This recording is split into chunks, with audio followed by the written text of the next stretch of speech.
following are the words of Noel DiGirolamo, president of the Suffolk County Police Benevolent Association. Police officers are already being targeted for assassination. Releasing their personal information to criminals will only further endanger them. Stand with law enforcement. Defend the police. The following radio show is live, except for the announcement you're hearing right now. Welcome back to Your Island Live with your host, Tom Schilero, on 103.9 LI News Radio. And once again, welcome back on our Wednesday edition, 1235. We have with us our contributor, Kenneth Bombace. Ken Bombace is the CEO of Global Threat Solutions. They do security consulting, protection services, and intelligence. Ken is also a former Army intelligence captain. He had led counterinsurgency operations in Samarra, Iraq. He's also a retired criminal intelligence detective, professor of criminal justice at Farmingdale, and he served in Germany during the fall of the Berlin Wall. History was made and served at Ground Zero. Ken Bombace, how are you, my friend? Great, Tom. Thanks for having me on today. Always a pleasure. A lot going on. Obviously, the hot spot over there, Ukraine and Russia. Looks like Russia now is holding the edge. And where is that? Bakhmut, I think. Is that Bakhmut? Yeah, the situation's pretty bad over there. There's even children. They estimate there's about 64 children in that city that they really can't get at. How bad is it? It's pretty bad right now. I would say that, as we have just passed the year anniversary of this conflict, that Bakhmut is kind of, all eyes are on Bakhmut right now, because that's going to be a turning point leading into the spring offensive, which is going to be coming soon. After a long winter, right now they're preparing. We know Russia's preparing for a spring offensive. And Bakhmut, it seems that Russia has the advantage right now. The Wagner Group has put in their most elite troops there. And even from Ukrainian reports, it seems that Russia has the upper hand right now. And if they're to take the city, it's demoralizing for one thing, and could also be indicative of what we're going to see going into the spring offensive, which could be, obviously increased Russian aggression, but also them possibly taking more ground in Ukraine. Yeah, so I would venture a guess to say the spring, summer in that theater right now, that theater of war is, could there be a turning point one way or another where Ukraine then, if they're able to hold back and do well, that could be their turning point, or could that be maybe the eventual defeat of Ukraine? Well, it could be both. But what I would say, what we really want to see here right now is the continued support for Ukraine, not just from the U.S., but from all of the West, and not just us. We have Saudi Arabia sending, I think they dedicated $400 million. They're going to donate to them to support the cause. We need everybody to be pitching in and supporting Ukraine so that they can keep up the offensive against Russia, like they've done so well in their last offensive. And then the other thing is we have to make sure the training is continuing to go on for the Ukrainian troops. That's the best that we could do for Ukraine right now. And also some of those weapons and aircraft that they've been asking for but haven't really received, the tanks and aircraft, more of those, that would also could be a turning point for Ukraine.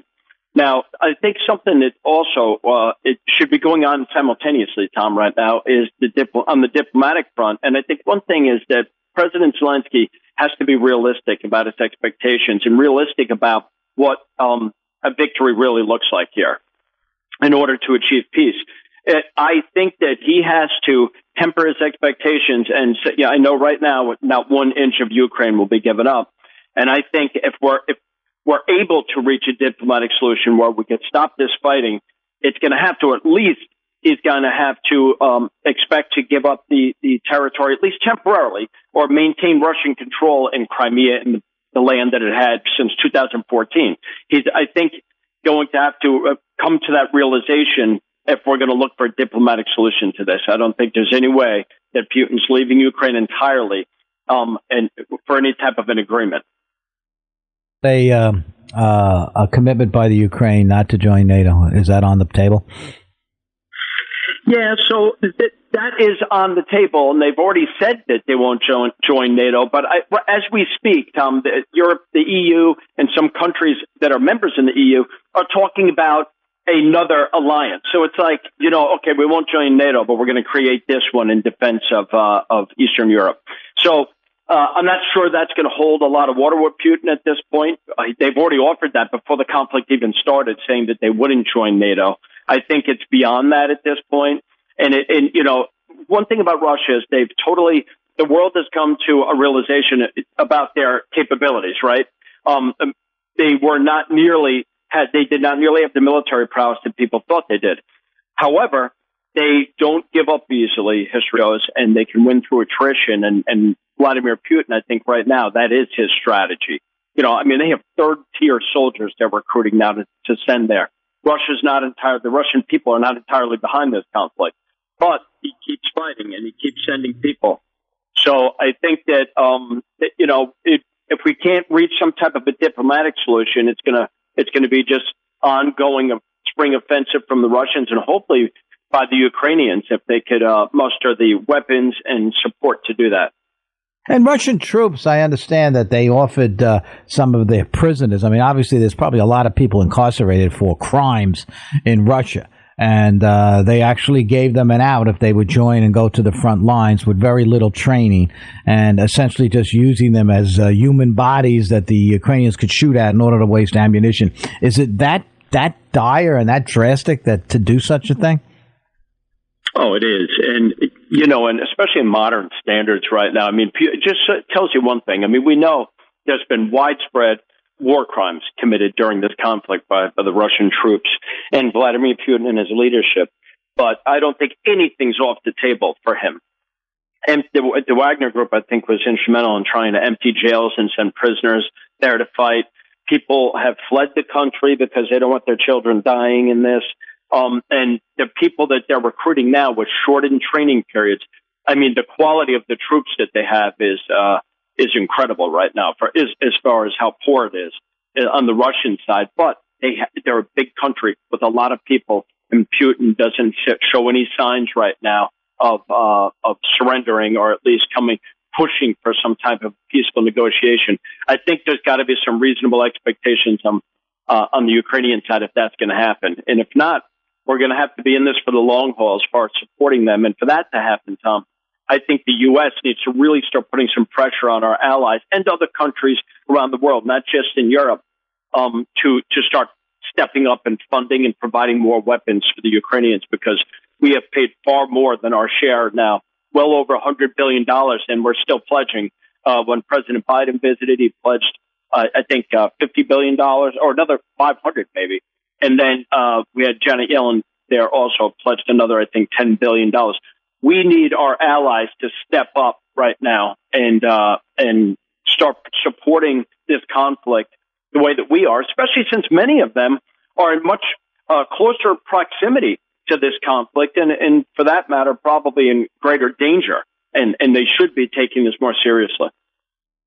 American people are starting to get a little upset about it. And I get it from the phone calls I get on this broadcast, as people are starting to look at that number. And you're right, it is. I've heard 111, 120, $120 billion have gone out of the American economy in order to buy war goods for the Ukrainians so that they could defend themselves. And you are so right when it comes to the fact that the other countries have to jump in on this. If you're going to be the vanguard and the guardians of freedom, which I think the Ukrainians are fighting for, I'll still say that, even though I get pushed back on that quite a bit. And now you have the wild card involved here is China. Their top diplomat is over there in Russia right now. How much harm could they do if they decide, okay, we're going to, just like the West is helping out the Ukraine, we're going to help out our Russian ally? Yeah, so another fear that we have right now, or another definitely a concern we have right now is, as President Biden has went to Ukraine and met with our allies and then went to Poland and other Eastern European leaders to show support and commit to this conflict to the very end, we had the top diplomat from China visiting with Vladimir Putin in Russia. And now there's talks of them not only supporting Russia, but actually possibly providing weapons to them. And the world is kind of warning them against that. But this is the game that we're playing, the chess game. Right now they're asking us for tanks and planes, but if we do that and we're telling China do not provide weapons to this, that could be the trigger for them where they're like, well, now we are. So you could see the bigger picture here, where there's definitely a Cold War, and I think much more volatile than the Cold War we experienced, because we have an actual hot war going on in Eastern Europe with Russia, and now we have China and Russia making threats like you've never seen during the Cold War, which was a period of relative stability during the Cold War because people knew the stakes, and they spoke very carefully, and their actions they took were very careful. Now we see outright threats of the use of nuclear weapons and moving on Taiwan. So it's a very unstable time right now, and you could see that, the polarization where we have China, which is Russia's probably their best ally right now, and that's obviously a powerful ally. Now, President Trump obviously running to try to be reelected again or elected again as president come November 2024 has outlined a plan of what he would do economically to China. Now, there's not a person listening to us right now that knows that so many goods are produced in China, in mainland China, and then exported to the United States and that are purchased by Americans. If you just start culling through what's even sold on Amazon. Amazon is an incredible organization selling so many goods and services to the American people that people have accounts with Amazon that they use on a regular basis. And if you put that in terms of billions and trillions of dollars, and a good portion of it is coming from China, according to President Trump, that he would utilize that in terms of limiting the number of goods that China could bring in, higher tariffs, excise tariffs on all of that. So one would give a thought that you would think China would think twice about this. They want to become the premier economic power in this world, and they want to overtake the United States, and they say they can do it by 2035, if not sooner. They want to be number one. But at the same time, they're going to achieve that if they do, and God forbid if they do, then they're going to do that on the backs of the American people, because we are the biggest economy in the world, but we're also the biggest consumers. So by Trump saying that, and no other American president has ever said anything like that. He just looks at it from a business point of view and a dollars and cents point of view. Is that a workable solution to this? To tell China, do not mess around with us. Do not mess around with Russia and think about counteracting what we're doing in order for the protect freedom in terms of your support of a renegade leader doing horrible things to people who don't deserve it whatsoever. And at the same time, we could essentially put a halt to the Chinese economy. Do you think there's some common sense to this, or is it just Donald Trump? Or do you think a program like that could work? Oh, I definitely think it could work. And I think that furthermore that we're negligent in not having taken steps. I think there should be sanctions against China right now. Forget the Ukraine and Russia conflict, but how about fentanyl? Over 90% of the fentanyl coming to our country is coming from China. And listen, China, Tom, they know this is not just rogue drug dealers. China knows everything and controls everything that's going on in that country. And for that's a great threat to us. If somebody launched an attack in our country and they were killing 200-300 people a day, we'd be at war right now. And that's what's happening. It's happening every day in every town right here. How many shipments have we found and seized that had enough to kill every American? Enough fentanyl in there to kill every single American. And how about all the ones that got through? We didn't seize, which is the vast majority. So I don't want to go up too far on that, but just to say that there's I think we should have sanctions against China for probably several reasons. But to get to your point, the fact we learned this during COVID, there was critical things products that America needs, including medications, that the vast majority was being created in China. And this country talked about stopping that and changing and making sure we put restrictions on that and having it all made here. And I don't think we've done that to the extent that we said we were going to. And then also, just like you said, using it as a weapon at this point and say, listen, be careful what you do, because if you do, we can put in tariffs. We can put sanctions against China. They've seen what we've done to Russia. I mean, Russia's economy has been devastated by this. They're now moving to the Chinese yuan as a currency, a preferred currency, as opposed to the dollar right now. But it's because their own currency is near worthless. So those sanctions, China sees that, and like you said, they have a plan, China, a long-term plan, and they're sort of in a race, Tom, because China has a lot of challenges against them right now. They have a really big problem with underpopulation, believe it or not, and you could see it really big changes to China within the next decade because of that. Because, a lot of countries face it. We face it here in the U.S. That part of the population that supports the rest of the population is going to be small compared to, we have people living much longer. China, because of their one-child policy for so long, they are really going to be devastated. There's many people that say that within a decade or two that China's going to crumble because of that. So they have a lot of challenges. COVID right now has really devastated their economy. So that exactly what you said is true. We should be using that as a challenge to China and to be careful what you do and how you support Russia. And by the way, you better be cooperating with us about this fentanyl that's coming into the country, because we will take drastic steps to hurt your economy. Again, I also want to bring up, Chinese exports into this country and how they depend on the American economy and the American consumer. But let's go back to fentanyl, because that is morphing into one of the worst human tragedies on our streets than ever before. Yesterday, I had our great sheriff on, Errol Toulon. Errol's on, the sheriff is on every other week, as is Ray Tierney, our district attorney. And both of them hit on the same themes, no matter what we're talking about, is the problems that we are having in Suffolk County right now with with the overdoses. The country itself saw 100,000 deaths. And Errol Toulon, Sheriff Toulon, has been around for many years. Rikers Island, where he was in the corrections department over there, said, and I had asked him the question, if you remember, and I know you do through your law enforcement career, the crack cocaine epidemic and what that was doing, devastating to the social needs of this country and to the drug problems in this country. And Sheriff Toulon made the statement that fentanyl is much worse than the crack cocaine epidemic of the 80s. Your thoughts on that? Yeah, he's exactly right. I know Earl well, and obviously I know the district attorney very well. And those are two good people to have in those positions right now. And looking at it in a micro sense, Suffolk County, they're the best people we could have there. Yeah. But in the geopolitical part of this, we're looking at with China and Mexico, by the way, two countries that are ultimately responsible for this. I don't think we're putting nearly enough pressure on those two countries. I'll get into that in a minute, but what I would tell you as far as what you're saying, yes, definitely. I teach at Farmingdale criminal justice, and I try to explain to my students what it was like in the 90s during the crack cocaine crisis that we had and the drug epidemic that we had back then, how devastating it was. But fentanyl is at a different level. And I think because of its potency and how many people are overdosing from it, that it's on a new level of threat that we're facing right now. Mexico's not doing nearly enough. The cartels our attorney general just today testified that the cartels are purposely shipping this here, not just for drug trade, but to hurt America. China's not, obviously 90% of it and more is coming from China, and we're not doing enough, I think.